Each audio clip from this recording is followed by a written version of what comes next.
आज का टॉपिक है एनालिसिस ऑफ द पोएम। अगर आप इन 9 पॉइंट्स को अच्छी तरीके से याद रखेंगे तो पोएम का एनालिसिस बहुत अच्छी तरीके से लिख पाएंगे। तो चलो शुरू करते हैं। First point, title of the poem. Poem का टाइटल लिखना है। उसके बाद में पोएट का नाम लिखना है। उसके बाद में मैसेज ऑफ द पोएम, यानी पोएम में क्या मैसेज दिया है पोएट ने, उसको लिखना है, यानी थीम लिखना है। उसके बाद में लिखना है setting of the poem. Setting of the poem क्या होता है कि पोएट ने अपनी पोइट्री में किस जगह के बारे में बात की है, तो हमें वो बताना है।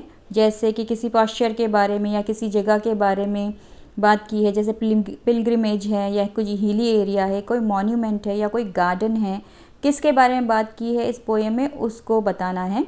फिर mood off the poem. Mood off the poem क्या होता है कि किस तरह का मूड बताया गया है इस पोएम में, ये हमें बताना है।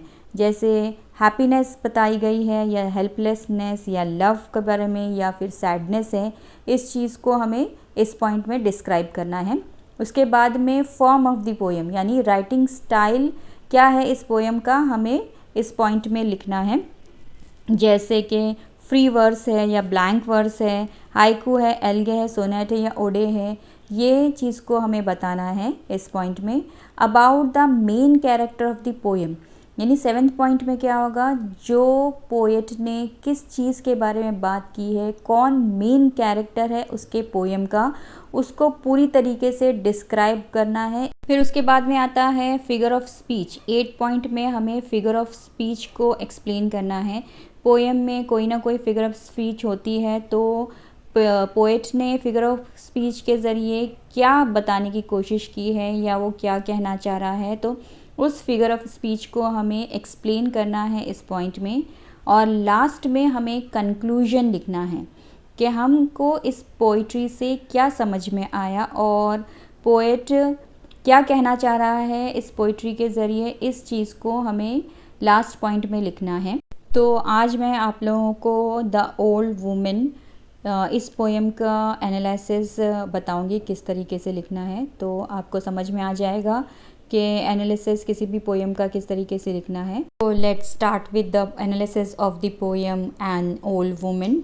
पोएम जिसका नाम एन ओल्ड वुमेन है, जो अरुण कोलाटकर की लिखी गई पोएम है, जो बताती है कि किस तरह ओल्ड वुमेन को भीख मांगनी पड़ती है ज़िंदगी जीने के लिए, वो भी अपने होमलैंड में। ये पोएम लिखी गई है जयजुरी पिलग्रिमेज के हिली एरिया पर, जो महाराष्ट्र में है। इस पोएम में जो पोएट का मूड है वो एस्केलेट होता है, यानी बढ़ता है बहुत तेज़ी से, इरिटेशन और फिर एंगर और फिर रियलाइजेशन की तरफ, और फाइनली हेल्पलेसनेस और डेस्परेशन की फीलिंग में बदल जाता है। इस पोएम का राइटिंग स्टाइल यानी लिखने का तरीका फ्री वर्स है। हर स्टैंजा में 3 लाइन है जिसे टर्सेट कहते हैं। अबाउट द कैरेक्टर, जो ओल्ड वुमेन है वो बहुत स्टबन लेडी है, क्योंकि जिस तरह से वो फोर्स कर रही है पोएट को 50 पैसे कॉइन देने के लिए और रिक्वेस्ट करती है कि वो उसे दिखाएगी हॉर्स शू श्राइन, और वो पोएट से इस तरह चिपकी हुई है एकदम अनएप्रिशिएटिव बुर की तरह।